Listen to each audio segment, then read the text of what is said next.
മുഖ്യമന്ത്രിമാർ അറസ്റ്റിലാവൂ എന്നൊക്കെ ചോദിച്ചാൽ അറസ്റ്റിലായത് നമ്മൾ കണ്ടു.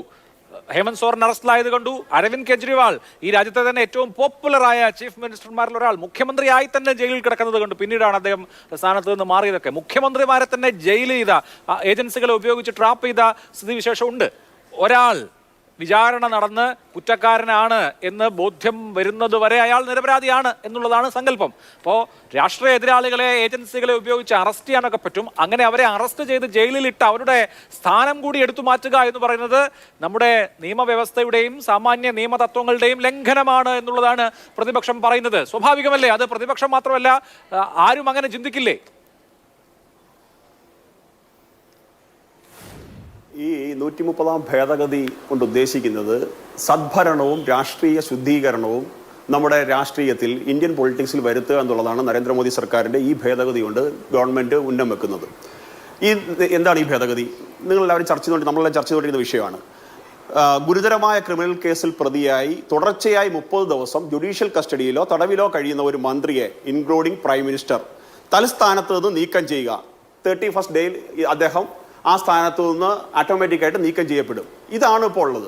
ഇപ്പം അങ്ങനെ ചോദിച്ച ഒരു ചോദ്യം, ആ ചോദ്യത്തിൻ്റെ ബാലൻസ് ആയിട്ടാണ് ഞാൻ പറയാൻ ആഗ്രഹിക്കുന്നത്.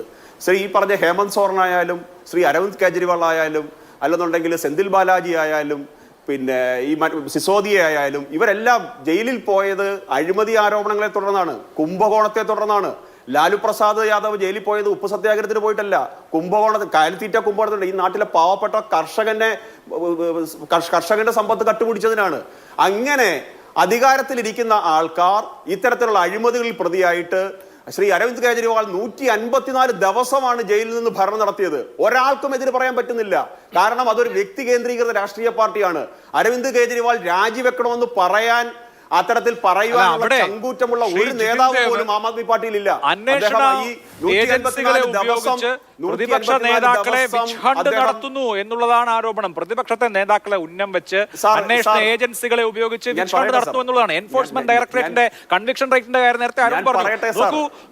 ഈ എൻഫോഴ്സ്മെന്റ് ഡയറക്ടറേറ്റ് കഴിഞ്ഞ 5 കൊല്ലം കേസെടുത്തതിൽ 95% പ്രതിപക്ഷ പാർട്ടികളുടെ നേതാക്കളാവുന്നത് എന്തുകൊണ്ടാണ്? അപ്പൊ പ്രതിപക്ഷ പാർട്ടികളുടെ നേതാക്കളെ ലക്ഷ്യം വെച്ച് അവരെ അറസ്റ്റ് ചെയ്ത് ജയിലിലിട്ട് അവരെ സ്ഥാനത്ത് നിന്ന് നീക്കാൻ വേണ്ടിയുള്ള ഒരു ലാസർ പൊളിറ്റിക്കൽ പ്ലാനാണ് എന്നുള്ളതാണ് ആരോപണം.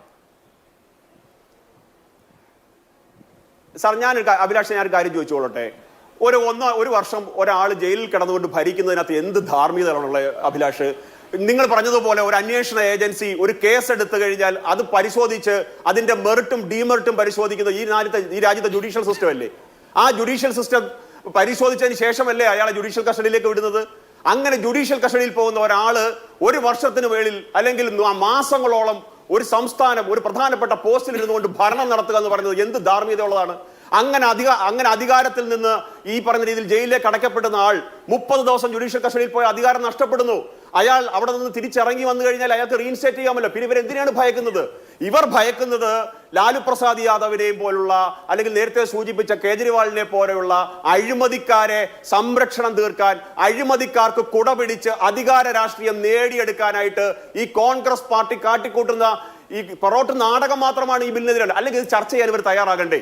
ഇവർ അഭിപ്രായം പറയണ്ടേ? ആ കല്യാൺ ബാനർജി എന്തൊക്കെയാണ് ആ കടന്നിച്ച് അവിടെ ശ്രീ പ്രേമചന്ദ്രൻ സംസാരിക്കുന്ന സമയത്ത്, ശ്രീ KC വേണുഗോപാൽ സംസാരിക്കുന്ന സമയത്ത് എന്തുമാത്രം ശബ്ദ കോലാഹലം ഉണ്ടാക്കിക്കൊണ്ട് അമിത്ഷാ എന്ന് പറയുന്ന രാജ്യത്തിന്റെ ആഭ്യന്തരമന്ത്രിക്ക് നേരെ കല്ല് പൊതിഞ്ഞ കടലാസ് എറിഞ്ഞുകൊണ്ട് എന്തെല്ലാം കോമാളിത്തരങ്ങളാണ് അവിടെ കാട്ടിക്കൂട്ടിയത്? അങ്ങ് കണ്ടതല്ലേ? അതൊക്കെ നമ്മളുടെ ഈ ജനാധിപത്യ സംവിധാനത്തിന് ഭൂഷണമാണോ? നമ്മൾ ചർച്ച ചെയ്തതല്ലേ ശ്രീ ശിവൻകുട്ടിയുടെ ഈ പറഞ്ഞ നിയമസഭയിലെ പെർഫോമൻസ് ഒക്കെ? അപ്പോ ഇങ്ങനെ അധികാരത്തിന്റെ സുരക്ഷിതത്വത്തിൽ ക്രിമിനൽ കേസുകളിൽ പ്രതിയായി ഇന്നും നാളെയും ഇരിക്കുന്നവർ, അവർ 30 ദിവസം ജുഡീഷ്യൽ കസ്റ്റഡിയിൽ പോയി കഴിഞ്ഞാൽ അത് പുറത്തു പോകണം. അത് ഏത് രാഷ്ട്രീയ നേതാവായാലും പോകണം. ലൈംഗിക എന്ന് ചോദിക്കുന്ന രാഷ്ട്രീയ നേതാവ് നാളെ മന്ത്രിയായാലും പോകണം.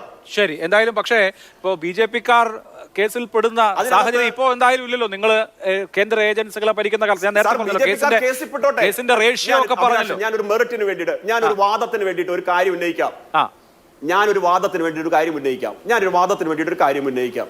ഇപ്പൊ പറയുകയാണ്, ഒരു രാഷ്ട്രീയ സമരം നടത്തി കേസ് പ്രതിയായി ശ്രീ അരുൺകുമാറോ ഞാനോ അല്ലെന്നുണ്ടെങ്കിൽ ജിൻഡോ ജോണോ കേസ് പ്രതിയായി പോകുന്നു. ഇവർക്ക് പറയാം ഒരു രാഷ്ട്രീയ സമരം, രാജ്യത്തിലെ ജനങ്ങൾക്ക് വേണ്ടിയിട്ട് നടന്ന സമരത്തെ തുടർന്ന് പോകുന്നവരെ ഒഴിവാക്കണം. അത് പറയാം. അതാണോ ഇന്ന് പാർലമെന്റിൽ നടന്നത്?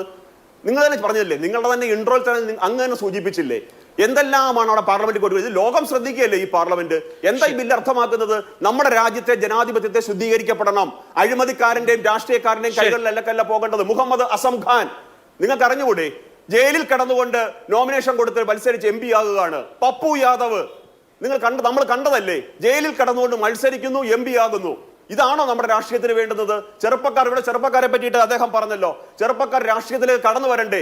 ഈ പറയുന്ന അഴിമതിക്കാരും കുംഭകോണക്കാരും മാത്രം മതിയോ? ഒരു പോസിറ്റീവ് രാഷ്ട്രീയമല്ലേ നമ്മുടെ രാഷ്ട്രീയത്തിന് വേണ്ടിയിട്ടാണ് പുതിയ നിയമനിർമ്മാണം എന്നുള്ളതാണ് BJP. ജീവിച്ചാൽ മതിയോ? ശരി ശരി ശ്രീ കരിനിയമങ്ങളല്ലേ? ആരാണ് അഭിലാഷ്, ആരാണ് ശരി, ഞാൻ അതിന്റെ വിശദാംശങ്ങളിലേക്ക് വരാം. ഒരു കാര്യം കൂടി, ആരാണ് കവചത്തിന്റെ ബലത്തിൽ നിന്ന്